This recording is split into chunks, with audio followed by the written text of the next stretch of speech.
بسم اللہ الرحمن الرحیم۔ السلام علیکم ناظرین، فدا عدیل آپ کی خدمت میں حاضر ہے۔ پاکستان تحریک انصاف کے ایک مقامی رہنما پر حملہ ہوا ہے، اس کی تفصیل آپ کے سامنے رکھنی ہے۔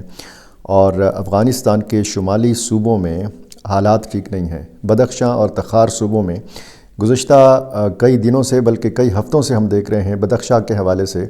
کہ وہاں پہ سیکیورٹی کے مسائل پیدا ہوئے ہیں، اور افغان طالبان کے لیے ایک بڑا چیلنج جو ہے وہ غیر ملکی یعنی جو چین سے تعلق رکھنے والے ماہرین ہیں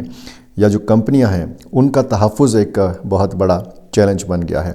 تخار میں گزشتہ 2 دنوں سے کشیدگی ہے۔ مقامی لوگوں اور چینی کمپنی کے درمیان، جو چائنیز ہیں ان کے درمیان ظاہر ہے کہ چائنیز کی حفاظت کی ذمہ داری جو ہے وہ افغان طالبان کی ہے، تو ایک کشیدہ صورتحال ہے۔ اس کی تازہ ترین اپڈیٹ اور جانی نقصان جو ہوا ہے، جو جڑپوں میں ہوا ہے، وہ تفصیل آپ کے سامنے رکھنی ہے۔ اور ظاہر ہے کہ چین کے اس حوالے سے تحفظات ہیں افغانستان کے شمالی صوبوں کے حوالے سے، تو عوامی مزاحمت جو ہے یہ سامنے آ رہی ہے، اور تازہ ترین کچھ واقعات ہوئے ہیں ان کی تفصیل آپ کے سامنے رکھنی ہے۔ پی ٹی آئی کے رہنما ہیں بنوں کے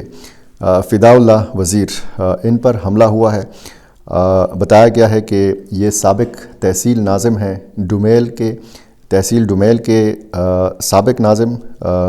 فداء اللہ وزیر یا فدا محمد وزیر، اس طرح کا کوئی نام ہے، تو ان پر حملہ جو ہے یہ کیا گیا ہے اور ان کی گاڑی کو اڑانے کی کوشش کی گئی۔ اس حملے میں ان کی گاڑی کو نقصان پہنچا، یہ معمولی زخمی ہوئے، ہسپتال پہنچایا گیا، اور یہ بتایا گیا ہے کہ سیکیورٹی جو اہلکار تھے اور مقامی پولیس اہلکار یہ فوری طور پر اس علاقے پہنچے اور تحقیقات کا آغاز کیا۔ کچھ عرصے سے یہ دیکھا جا رہا ہے بنوں کے ڈومیل علاقے میں اور وزیر سب ڈویژن میں کہ یہاں پہ ملیٹنٹس کی موجودگی ہے، اور یہاں پہ مقامی جو سیاسی لوگ ہیں، جو مختلف سیاسی جماعتوں سے تعلق رکھنے والے لوگ ہیں یا پھر اس قسم کی شخصیات ہیں، وہ ظاہر ہے کہ مزاحمت کر رہی ہیں، اور یہ جو مزاحمت ہے ظاہر ہے کہ ملیٹنٹس کے خلاف، اور پھر اس قسم کی صورتحال اور پھر انتقامی کارروائیاں، اس قسم کی کارروائیاں ہم لکی مروت میں بھی دیکھتے ہیں اور بنوں میں بھی۔ فداء اللہ وزیر کے حوالے سے یہ بتایا گیا ہے کہ یہ پاکستان تحریک انصاف کے بڑے سرگرم کارکن بھی ہیں، مقامی طور پر یہ لیڈ کرتے ہیں تحریک انصاف کو، اور پچھلا جو ایک جنرل الیکشن ہوا تھا اس میں یہ امیدوار تھے صوبائی اسمبلی کے ٹکٹ کے لیے، لیکن ان کی جگہ زاہد اللہ وزیر کو یہ ٹکٹ جاری کیا گیا جو موجودہ تحریک انصاف کے ایم پی اے ہیں۔ بہت کم دیکھا گیا ہے کہ تحریک انصاف کے لوگوں کو نشانہ بنایا گیا ہو، لیکن یہ کہا جاتا ہے کہ فداء اللہ وزیر نے مقامی ملیٹنٹس کے خلاف مزاحمت کی تھی۔ کچھ دن پہلے ان کے حجرے میں یا ان کے آفس میں اس حوالے سے ایک اجلاس بھی منعقد ہوا تھا۔ یہ کچھ واقعات میں آپ کے سامنے رکھوں، پھر افغانستان کی صورتحال پہ بات کرتے ہیں۔ وسطی کرم میں سیکیورٹی فورسز کے قافلے پر حملہ جو ہے یہ ناکام بنایا گیا ہے، 5 ملیٹنٹس کو مارا گیا ہے، یہ بتایا گیا ہے ذرائع کی طرف سے۔ اور ایک اور واقعہ جو ہے وہ بھی کرم میں ہوا ہے، وہ بھی میں آپ کے سامنے رکھتا ہوں۔ پولیس اسٹیشن میریان پر ایک ڈرون حملہ ہوا ہے، یہ بنوں کا پولیس اسٹیشن ہے، اور یہ گزشتہ رات 8 بجے کے قریب یہ مقامی ملیٹنٹس نے یہ ڈرون حملہ کیا، اور یہ بتایا گیا ہے کہ 2 حملے کیے گئے۔ پہلے حملے میں دھماکہ خیز مواد پولیس اسٹیشن کے مرکزی داخلی دروازے کے باہر گرایا گیا جو پھٹ گیا، اس میں جانی نقصان نہیں ہوا، اور دوسرا دھماکہ جو ہے تانے کے عقب میں ہوا۔ بعد ازاں رات تقریباً 8:10 پر ایک اور ڈرون کے ذریعے دھماکہ خیز مواد پولیس اسٹیشن کے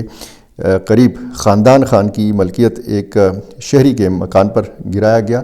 اس میں بھی خوش قسمتی سے کوئی جانی نقصان نہیں ہوا۔ لکی مروت میں جیسے پچھلی ویڈیو میں نے آپ کو بتایا تھا کہ پولیس اور امن کمیٹی نے مشترکہ طور پر ملیٹنٹس کے خلاف کارروائی کی۔ شیخ خلوقہ علاقہ اس جھڑپ کے دوران 2 ملیٹنٹس جو ہیں ان کے مارے جانے کی اطلاع دی گئی ہے پولیس کی جانب سے۔ اورکزئی میں ایک خالی چیک پوسٹ کو دھماکے سے تباہ کیا گیا ہے۔ اپر اورکزئی کا تھانہ غلجو، اس کی حدود میں واقع پولیس چیک پوسٹ کو ملیٹنٹس نے بارودی مواد سے اڑایا ہے، اور یہ جو بتایا گیا ہے کہ یہ چیک پوسٹ جو ہے یہ کچھ عرصہ قبل پولیس نے خالی کر دی تھی، اور چونکہ یہاں پہ کوئی تھا نہیں، اس چیک پوسٹ کو دھماکے سے اڑایا گیا ہے۔ اس میں بھی جانی نقصان نہیں ہوا۔ شمالی وزیرستان میں ایک IED بلاسٹ ہوا ہے، اس میں 2 شہری زخمی ہوئے ہیں۔ گرویک کا علاقہ ہے، اور سیکیورٹی پوسٹ کے لیے سامان لے جانے والی گاڑی پر یہ بم حملہ کیا گیا ہے، جس کے نتیجے میں 2 مقامی شہری جو ہیں یہ زخمی ہوئے ہیں۔ مقامی طبی مرکز میں ان دونوں زخمیوں کو منتقل کیا گیا ہے، اور اس حملے کے بعد فورسز نے علاقے کو گھیر میں لیا، سرچ آپریشن کیا، لیکن کوئی گرفتاری یا کسی قسم کی جھڑپ کی اطلاع موصول نہیں ہوئی۔ جنوبی وزیرستان سے ایک خبر ہے، شکتوئی میں حکومت کے سامنے سر تسلیم خم کرنے والے، یعنی سرنڈر ہونے والے ایک سابق ملیٹنٹ اور کالعدم تنظیم کے جو ملیٹنٹس ہیں ان کے درمیان فائرنگ کا واقعہ ہوا ہے۔ اس میں سرنڈر جو سابق ملیٹنٹ ہے یہ مارا گیا ہے۔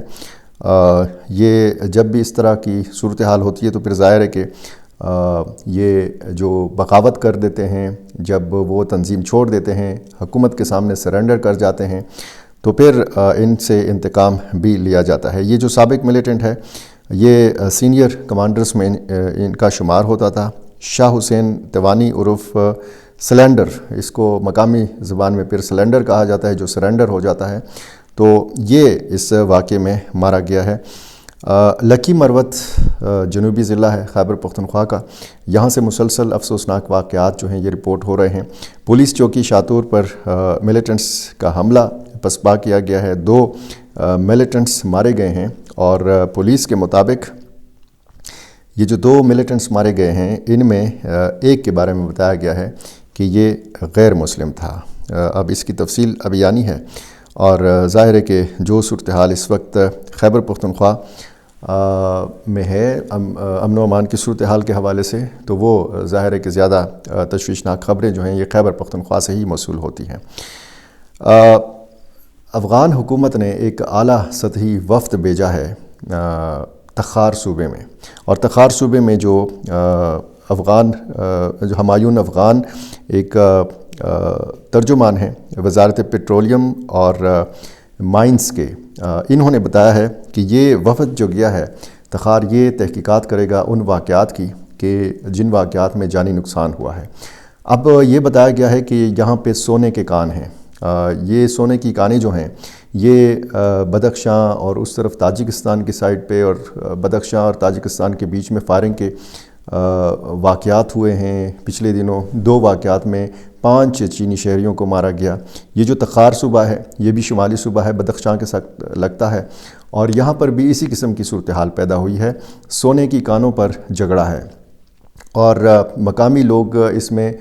شاید اپنا حصہ مانگتے ہیں، یا شاید ان کو روزگار کے مواقع نہیں مل رہے۔ تو یہاں پہ جو چینی ماہرین ہیں یا جو چینی کمپنی ہے، اس کمپنی کے لوگوں اور مقامی لوگوں میں فائرنگ ہوئی ہے۔ اس کمپنی کی ایک گاڑی کو نظر آتش کیا گیا، پھر فائرنگ کا تبادلہ ہوا، اور اس میں ایک جو اس کمپنی کا سیکیورٹی گارڈ تھا یہ مارا گیا ہے، اور 3 مقامی جو افغان شہری ہیں تخار صوبے کے یہ مارے گئے ہیں۔ تو اس واقعے سے آپ اندازہ لگا سکتے ہیں کہ یہ کتنے بڑے پیمانے پر یہاں پہ ایک کشیدہ قسم کی صورتحال ہے۔ تو یہ کہا گیا ہے ہمایون افغان کی طرف سے کہ یہ وفد گیا ہے اور باقاعدہ یہ تحقیقات کرے گا، ذمہ دار جو بھی ہیں اس واقعے کے ان کا تعین کیا جائے گا۔ اب مقامی سطح پر اگر لوگوں نے مزاحمت شروع کر رکھی ہے، اور یہ اطلاعات بھی آ رہی ہیں کہ یہ جو چینی کمپنی ہے اس کو ظاہر ہے کہ افغان طالبان کی سپورٹ حاصل ہے، تو لوگ اب ظاہر ہے کہ افغان طالبان کی پالیسیز کے خلاف بھی اس قسم کی پروٹیسٹ کر رہے ہیں، اور باقاعدہ انہوں نے مزاحمت کا آغاز کیا ہوا ہے۔ جب پہلا ہم دور دیکھتے ہیں افغان طالبان کا ملا محمد عمر مجاہد کی سربراہی میں، تو شمالی علاقے آپ کو پتہ ہے، وادی پنجشیر اور باقی جو شمالی صوبے ہیں، ان پر افغان طالبان کا کنٹرول نہیں تھا۔ آج جب یہ ان کی اقتدار میں واپسی ہوئی ہے تو ہم دیکھتے ہیں کہ افغان طالبان کا پورے افغانستان پر کنٹرول کا دعویٰ ہے، لیکن اس قسم کی صورتحال یا پوسٹ کی کاشت کے حوالے سے جب ہم دیکھتے ہیں تو بدخشاں میں اس سے پہلے بھی ایک مزاحمت کا سامنا کرنا پڑا تھا افغان طالبان کو، اور اب جو تاجکستان اور افغانستان کے بیچ میں تنازع اٹھ کھڑا ہوا ہے، فائرنگ کے واقعات، یہ جو 2 واقعات کا میں نے ذکر کیا جس میں 5 شہری مارے گئے، اس کے بعد بھی ایک حملہ ہوا افغان سرزمین سے تاجکستان کی سرزمین کے اوپر، اور اس میں جو ہے 2 جو فوجی تھے تاجکستان کے سرحدی جو فورسز کے اہلکار تھے یہ مارے گئے تھے، اور تینوں حملہ آوروں کو ہلاک کر دیا تھا تاجکستان کی فورسز نے۔ تو یہ واقعات بتاتے ہیں کہ جو مسئلہ ہے پاکستان اور افغانستان کی سرحد کے بیچ میں، اور جو افغان سرزمین کے حوالے سے تحفظات ہیں، اب یہ مسئلہ پاک افغان سرحد پر ہی نہیں ہے، اب یہ افغانستان اور تاجکستان کی سرحد کے اوپر بھی ہے، اور یہ واقعات بتاتے ہیں کہ مختلف صوبوں میں سب اچھا نہیں ہے افغان طالبان کے لیے۔ تو مختلف اس حوالے سے جو بھی اپڈیٹس آئیں گی میری کوشش ہوگی کہ میں وہ آپ کے سامنے رکھ سکوں۔ میرا چینل آپ نے ابھی تک سبسکرائب نہیں کیا، یہ کر لیجئے اور مجھے اپنی رائے سے ضرور نوازا کیجئے۔ بہت شکریہ۔